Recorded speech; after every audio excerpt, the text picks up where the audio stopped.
اصحابہ وسلم تسلیما۔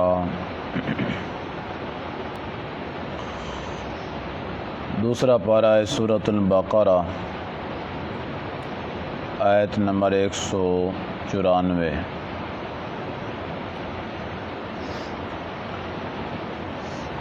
کچھ مہینے اللہ تعالیٰ نے عزت والے اور حرمت والے بنائے ہیں۔ سال کے 12 مہینوں میں سے 4 مہینے اللہ نے احترام والے بنائے ہیں کہ ان مہینوں میں جنگ اور قتال، غزوہ اور سریہ کرنا جائز نہیں۔ اور یہ حرمت والے مہینے صرف اس امت میں نہیں بلکہ پہلی امتوں سے چلے آ رہے ہیں۔ مشرکین عرب بھی ان 4 مہینوں کو حرمت والے اور عزت والے ہی سمجھتے تھے، چونکہ ظاہر میں وہ بھی اپنے آپ کو ملت ابراہیمی کی قائل سمجھتے تھے، اور ملت ابراہیمی میں یہ 4 مہینے عزت والے تھے، تو ان کا احترام جو ہے عقیدے کے لحاظ سے ضروری تھا۔ ان میں ایک مہینہ رجب کا ہے، وہ اکیلا ہے۔ اس کے بعد ذوالقعدہ، ذوالحجہ اور محرم، یہ 3 مہینے اکٹھے ہیں۔ یہ کل 4 ہو گئے، ذوالقعدہ، ذوالحجہ اور محرم اور رجب۔ ان 4 مہینوں میں مسلمان بھی جنگ اور قتال سے پرہیز کرتے تھے، اور مشرکین عرب بھی، عام طور پہ چونکہ جنگیں ان کی آپس میں ہوئی ہیں اس لیے زیادہ تذکرہ ان کا ہے۔ حال یہ بنا ہے کہ رمضان المبارک گزر جانے کے بعد 1 مہینہ شوال کا گزرا ہے، تو نبی پاک صلی اللہ علیہ وسلم کو اللہ تعالیٰ نے خواب کے اندر یہ بات دکھلائی ہے کہ آپ بیت اللہ کا طواف کر رہے ہیں، عمرہ کر رہے ہیں، اور اکیلے بھی نہیں بلکہ آپ کے ساتھ پوری معیت میں ایک جماعت ہے۔ تو نبی پاک صلی اللہ علیہ وسلم کی عادت مبارک تھی، کبھی کبھار فجر کی نماز کے بعد آپ صلی اللہ علیہ وسلم صحابہ سے پوچھ لیا کرتے تھے کہ اگر کسی کو کوئی خواب آیا ہے تو وہ میرے سامنے پیش کرے، میں آپ کو تعبیر بتلا دوں۔ اور یہ عام طور پہ اس وقت ہوتا تھا کہ جس رات میں آپ صلی اللہ علیہ وسلم کو خود کو کوئی خواب آیا ہوتا تو پہلے صحابہ سے پوچھتے، ان میں اگر کوئی اپنا خواب ذکر کرتا تو رسول اللہ صلی اللہ علیہ وسلم اس کی تعبیر بیان فرما دیتے، ورنہ پھر آپ صلی اللہ علیہ وسلم اپنا خواب بیان کرتے اور اس کی تعبیر بھی لوگوں کے سامنے پیش کر دیتے۔ تو اس دن ایسا ہوا، نبی پاک صلی اللہ علیہ وسلم نے اپنا خواب ذکر کیا ہے کہ مجھے یہ خواب آیا کہ میں بیت اللہ کا طواف کر رہا ہوں، میرے ساتھ بہت بڑی ایک جماعت ہے۔ تو اس کی تعبیر تو ظاہر تھی، تعبیر اس کی یہی ہے کہ آپ نے عمرہ کرنا ہے اور آپ کے ساتھ صحابہ نے بھی عمرہ کرنا ہے۔ تو فرط محبت کی وجہ سے بڑے دور سے بچھڑے ہوئے تھے بیت اللہ سے، کئی سال گزر چکے تھے بیت اللہ کو چھوڑے ہوئے۔ تو صحابہ کرام نے فرمایا کہ ابھی تیاری کریں اور ابھی جائیں۔ اتفاق ایسا ہے کہ ذوالقعدہ کا مہینہ ہے، حرمت والا ہے، جنگ ویسے بند ہے، یہی مہینہ بند ہے ذوالقعدہ، اگلا مہینہ ذوالحجہ بھی بند ہے، اس سے اگلا محرم بھی بند ہے، تو ویسے ہی امن اور سکون کے دن ہیں، جنگ اور قتال کے دن تو ہے نہیں۔ تو ممکن ہے، امید ہے کہ مکہ والے بھی اس حرمت والے مہینے کا احترام کریں گے اور ہمیں عمرہ کرنے دیں گے، کیونکہ جنگ تو کرنی نہیں ہے، پھر وہ کیسے روکیں گے۔ اس لحاظ سے صحابہ اکرام نے اور رسول اللہ صلی اللہ علیہ وسلم نے تیاری فرمائی ہے، اور مشہور معروف واقعہ صلح حدیبیہ کا پیش آ گیا۔ مشرکین نے رسول اللہ کو روک دیا ہے، صحابہ کو روک دیا کہ ہم نے آپ کو بیت اللہ میں داخل نہیں ہونے دینا ہے، بلکہ مکہ شہر کے اندر بھی نہیں داخل ہونے دینا۔ اور اس دن مشرکین عرب نے واضح طور پر حرمت والے مہینے کی عزت کا خیال نہیں رکھا ہے۔ کچھ نوجوان اوباش قسم کے اور بدماش قسم کے وہ آئے، چونکہ پہاڑی علاقہ ہے سارا، تو پہاڑوں کے اوپر چڑھ گئے اور دور سے تیر اندازی بھی کی ہے اور پتھر بھی مسلمانوں کے اوپر پھینکے ہیں۔ ان کو چاہے لگے ہیں یا نہیں لگے، لیکن حرکت تو کی ہے۔ بس یہ حرکت کرنا ہی عزت والے مہینے کے خلاف ہو گیا۔ یہ بھی ایک گناہ، جنگ کو چھیڑنا ہے، شرارت تو کر دی ہے۔ تو عزت والے مہینے کی عزت کا خیال نہیں رکھا ہے۔ مکہ مکرمہ میں داخل ہونے سے روکنا بھی عزت والے مہینے کی احترام کا خیال نہیں رکھنا ہے، یہ بھی رنولٹ کر دیا۔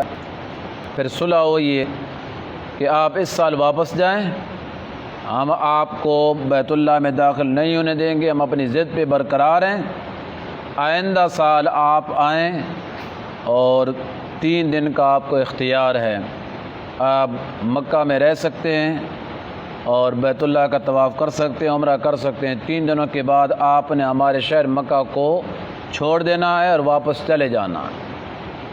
اور بھی شرائط تھیں، تو نبی پاک صلی اللہ علیہ وسلم اپنے صحابہ کو لے کر واپس چلے گئے۔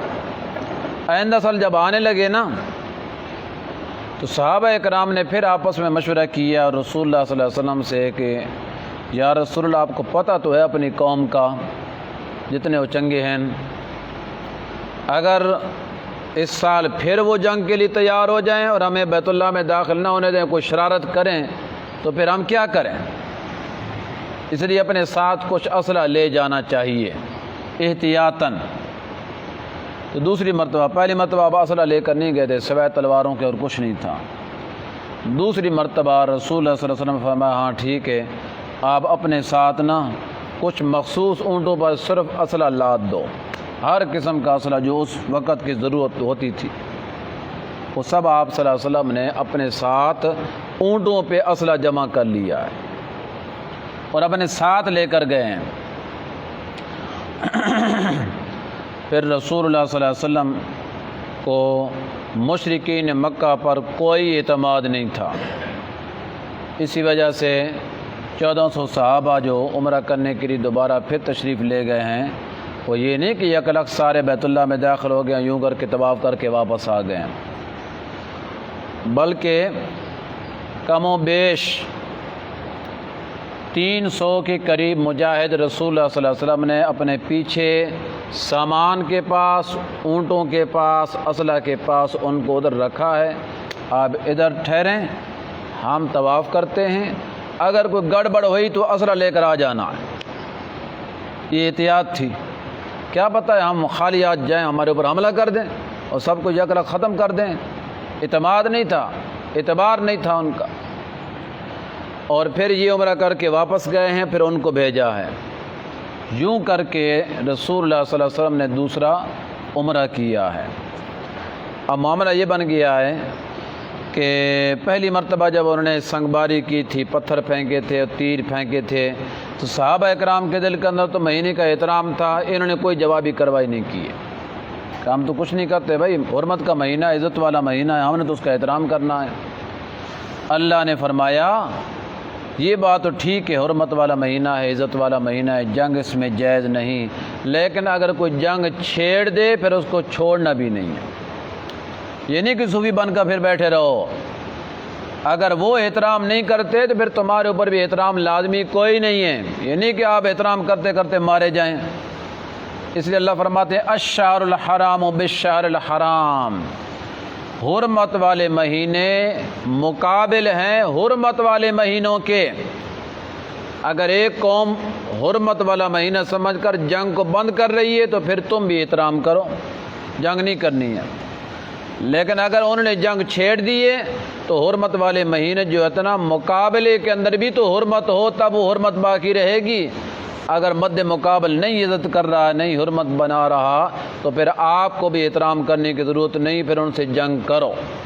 والحرمات قصاص، حرمت تو بدلے کے اندر ہے، وہ کرتے ہیں تو آپ کریں، اگر وہ نہیں کرتے تو پھر آپ کے ذمہ بھی کوئی لازم نہیں اور پھر آپ نے جنگ کرنی ہے. یہ قرآن پاک کی آیت آ گئی ہے. تب نبی پاک صلی اللہ علیہ وسلم وہ اسلحہ لے کر گئے تھے اپنے اونٹوں کے اوپر، لیکن اس اسلحے کو ظاہر نہیں کیا ہے، نمایاں نہیں کیا، چھپا کر اوپر کپڑا دے کر پردے کے اندر لے کر گئے کہ خامخواہ جنگ شروع نہ ہو جائے، لیکن احتیاطی تدابیر بھی کی ہیں. فَمَنِ اعْتَدَىٰ عَلَيْكُمْ، اللہ کہتے ہیں جو بھی زیادتی کرے تم میں سے، جو کوئی بندہ زیادتی کرے تمہارے اوپر، فَاعْتَدُوا عَلَيْهِ، تم بھی زیادتی کرو اس کے اوپر، بِمِثْلِ مَا اعْتَدَىٰ عَلَيْكُمْ، جتنی قدر انہوں نے تمہارے اوپر زیادتی کی ہے. وَاتَّقُوا اللَّهَ، اور حد سے بڑھنے سے اللہ سے ڈرو، حد سے نہیں بڑھنا ہے. وَاعْلَمُوا، اور یقین کر لو، أَنَّ اللَّهَ مَعَ الْمُتَّقِينَ، بے شک اللہ کی مدد اصل میں دل سے ڈرنے والوں کے ساتھ ہے. تو آپ فکر نہ کریں، آپ دوبارہ جائیں عمرے کے لیے، اور اللہ تعالیٰ کی مدد متقین لوگوں کے ساتھ ہے. انشاءاللہ اس دفعہ آپ کا عمرہ ہوگا، دنیا کی کوئی طاقت آپ کو عمرہ سے روک نہیں سکتی ہے. تو دوسری مرتبہ جب آپ صلی اللہ علیہ وسلم تشریف لے گئے، وعدے کے مطابق جتنے لوگ پہلے تھے اتنے ہی لوگ دوبارہ گئے ہیں، یعنی کہ 1400 گئے تھے، دوبارہ کئی ہزار لے گئے ہوں. یہ وعدہ تھا جتنے آئے ہو اتنے دوبارہ آنا ہے. 3 یہ دفعہ لشکر چلا ہے صلح حدیبیہ میں، 1400 صحابہ جو ہے نا 3 مرتبہ، تینوں مرتبہ بس 1400 ہی رہا، اس سے نہیں بڑھا ہے. ایک تو پہلی مرتبہ عمرہ کرنے کے لیے آئے تو صلح حدیبیہ کا وہ واقعہ پیش آ گیا جس میں بیعت کیے صحابہ نے رسول اللہ صلی اللہ علیہ وسلم کے ہاتھ پہ. اس وقت بھی 1400 تھے، اور اسی مقام پہ اللہ نے فرمایا کہ میں آپ کو صلح حدیبیہ سے بعد واپسی جانے پہ ایک بہت بڑی غنیمت دینے والا ہوں اور فتح دینے والا ہوں. اس سے مراد فتح خیبر ہے. جب آپ واپسی گئے تو اللہ کا حکم آ گیا ہے، صرف 10 دن یا 20 دن نبی پاک صلی اللہ علیہ وسلم صحابہ نے مدینہ کے اندر گزارے، پھر اللہ کا حکم آ گیا چلو خیبر کی طرف. تو خیبر کی طرف اس صرف وہی 1400 صحابہ گئے، بس جو ادھر تھے انہی کے ساتھ اللہ کا وعدہ ہے میں نے آپ کو فتح دینی ہے اور آپ کو غنیمت دینی ہے. وہی 1400 گیا ہے خیبر کی طرف. خیبر سے فتح کر کے واپس آئے، مال غنیمت بھی اللہ نے دے دیا ہے، ملک بھی دے دیا ہے خیبر کا. پھر جب واپس آئے تو آئندہ سال جب وہ عمرہ کے لیے سفر کے لیے نکلے پھر 1400، اس سے زیادہ نہیں، کیونکہ تینوں جگہوں پہ اللہ نے مقرر کر دیا بس تم نے ہی جانا ہے جو ادھر آئے ہو. اب جب مرنے کے لیے، لڑنے کے لیے، قربان ہونے کے لیے، شہید ہونے کے لیے نبی پاک صلی اللہ علیہ وسلم کے ہاتھ 14 بیعت کی تھی نا، یہی بیعت اتنی اللہ کو پسند آ گئی تھی کہ اللہ نے اسی اپنی رضا کا اعلان کر دیا تھا. اس وجہ سے اللہ نے فرمایا جب مرنے کے لیے تیار ہیں تو مال بھی غنیمت کا خیبر میں نے انہی کو دینا ہے. چونکہ انہوں نے بہت بڑی قربانی کا ارادہ کیا تھا، اس لیے جو فضیلت تھی عمرہ حاصل کرنے کی حاصل کرتا ہے وہ بھی انہی کے تعلق نے انہی مقدر کی تھی. تو یہاں بتا دیا ہے ایک ہے بھی بندہ شروع کر کئی مطلب نہیں کہ مسجد احترام کر بیٹھے ہیں وہ میں مرتا ہے. کئی مرتبہ سے مسئلہ بن چکا ہے جب ایک بندہ نے حملہ کر دیا ہے، احترام کی جگہ اپنی جگہ پہ ہے، لیکن دفاع کرنا منع کوئی نہیں ہے، دفاع کرنا چاہیے، صوفی بن کر بیٹھنا نہیں ہے. اس سے مزید بات کل کے درس میں انشاءاللہ. الحمد